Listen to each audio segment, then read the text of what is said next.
అశ్వగంధ రాజస్థాన్‌లోని నాగౌరి జిల్లాలో పెరిగే అశ్వగంధకి జిఐ ట్యాగ్ లభించింది. ఇలా రాజస్థాన్ రాష్ట్రం నుంచి జిఐ ట్యాగ్ పొందిన రెండవ అగ్రికల్చర్ ప్రాడక్ట్‌గా ఈ అశ్వగంధ గుర్తింపు పొందింది. మరి మొదటి అగ్రికల్చర్ ప్రాడక్ట్ ఏదని చూసినట్లయితే సోజట్ మెహందీ. ఈ సోజట్ మెహందీని హెన్నా తయారీలో వాడతారు. ఇలా రాజస్థాన్ రాష్ట్రం నుంచి మొత్తంగా 22 ప్రాడక్ట్స్‌కి జిఐ ట్యాగ్ లభించింది. ఇక అశ్వగంధ అనేది ఒక ఔషధ గుణాలు కలిగినటువంటి మొక్క. దీని యొక్క వేళ్ళు, ఆకులు మరియు బెర్రీస్ మెడిసిన్ తయారీలో ఉపయోగిస్తారు. అశ్వగంధ అనేది కేవలం రాజస్థాన్‌లోనే కాకుండా మధ్యప్రదేశ్, గుజరాత్, మహారాష్ట్ర, ఉత్తరప్రదేశ్, హర్యానాలో కూడా పండిస్తారు.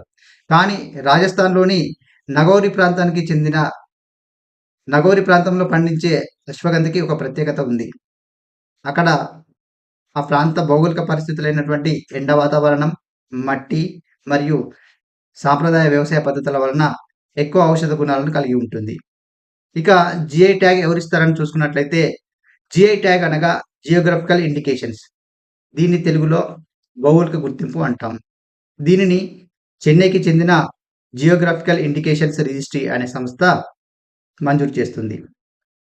ఈ జిఐ ట్యాగ్ అనేది ministry of commerce and industries శాఖ ఆధ్వర్యంలో పనిచేస్తుంది. ప్రస్తుత ఈ శాఖ మంత్రి పీయూష్ గోయల్ గారు ఉన్నారు. ఈ జిఐ ట్యాగ్ మరి ఏ చట్టం ప్రకారం ఇస్తారు అని చూసినట్లయితే GI of goods registration and protection act 1999 ఆధారంగా ఇస్తారు. మరి ఈ జిఐ ట్యాగ్ పొందడం వల్ల ఏమైనా లాభం ఉంటుందా అని చూసినట్లయితే ఆ జిఐ ట్యాగ్ పొందిన పర్టికులర్ ప్రోడక్ట్‌కి ప్రపంచవ్యాప్తంగా గుర్తింపు లభిస్తుంది. అదేవిధంగా ప్రపంచ మార్కెట్‌లో మంచి డిమాండ్ ఉంటుంది. దీంతో ఎగుమతులు పెరుగుతాయి. దీంతో రైతుల ఆదాయాలు కూడా పెరుగుతాయి.